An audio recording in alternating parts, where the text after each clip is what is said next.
to our top story now. One Saudi dissident says he spoke to Jamal Khashoggi regularly about Riyadh's use of technology to crack down on critics. He believes those conversations may have been overheard by the Saudis. Omar Abdulaziz joins me now from Montreal. And Bill Marzak, senior research fellow at Citizen Lab, his organization discovered the alleged surveillance of Abdulaziz and others. He joins us now from San Francisco. Omar, first to you, and I give you our condolences that continues to unfold here in terms of the very bizarre, it's to be believed, murder of your friend. If you can just explain kind of the character of your conversations, because, Omar, they went to the very heart of why it appears that your friend was targeted by Saudi Arabia. Actually, first of all, I was working with Jamal in some different projects. And I've learned in maybe at the beginning of August that my phone was hacked. So basically, they were listening to every single conversation that we had. We were talking about some projects aiming the trolls in Twitter. We were trying to counter them. We were working on other short documentaries, and also we were working to do some things for the activists who've been imprisoned in Saudi Arabia. You and Jamal actively working to try and counter some of what the Saudi Arabian government, you allege, was doing to the both of you as so-called outspoken dissidents. Honestly, it's really difficult to explain what happened to Jamal. And here's the thing, they did that to Jamal. A few months ago, they tried to do the same thing to me. So it's pretty clear that I do have to say that MBS has killed Jamal Khashoggi. We have to act upon that. Nothing is going to happen in Saudi Arabia without a green light from MBS. That's why we have to tell the whole world what really happened to Jamal Khashoggi. Do not waste our time, please, talking about details, talking about armed deals. We know what happened there. Please let the world know. And what the world is starting to find out, really, Bill, I'll go to you in terms of starting the research. You guys started all this research months before this unfortunate incident. And tell us what you uncovered about the kind of surveillance that was going on with Omar and perhaps others. Well, at Citizen Lab, one of the things that we do is we track nation-state spyware. This means spyware which is used by governments to target anyone. And for a while, we've been tracking this one company called NSO Group. And they have a spyware product called Pegasus, which they sell to governments.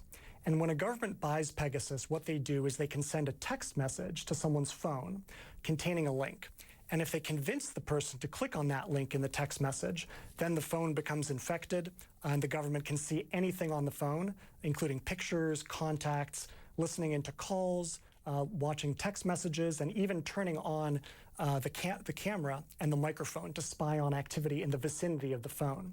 So we've been tracking this for actually since 2016, when another dissident in the UAE got one of these links, Ahmed Mansour, who's now in prison, and forwarded it to us at Citizen Lab, and we were able to capture and analyze how this company, NSO Group, was exploiting flaws in the iPhone. Is there any doubt in your mind that Mr. Khashoggi was also being surveilled this way? So it is 100% clear that he received one of these text messages containing a link.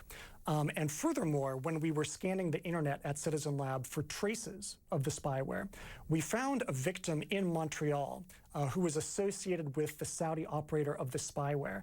And the victim was moving between a university internet service provider and a home ISP at sort of odd hours. And Omar Abdulaziz's activity exactly matches what we found in our scans.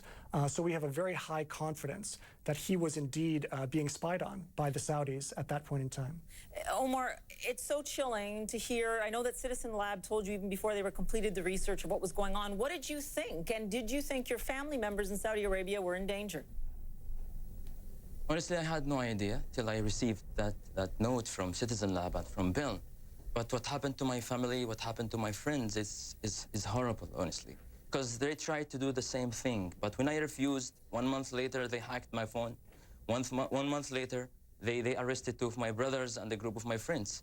And we're not talking about only them, we're talking about thousands in Saudi Arabia are arrested because of their own opinions, because of a tweet sometimes.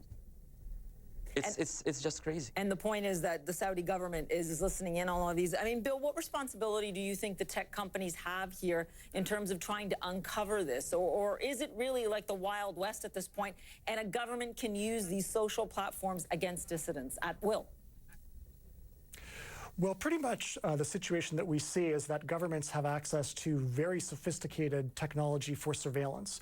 And there's a global industry of companies like NSO Group and some in Europe as well, which are all too happy to sell these products to any government which is willing to pay.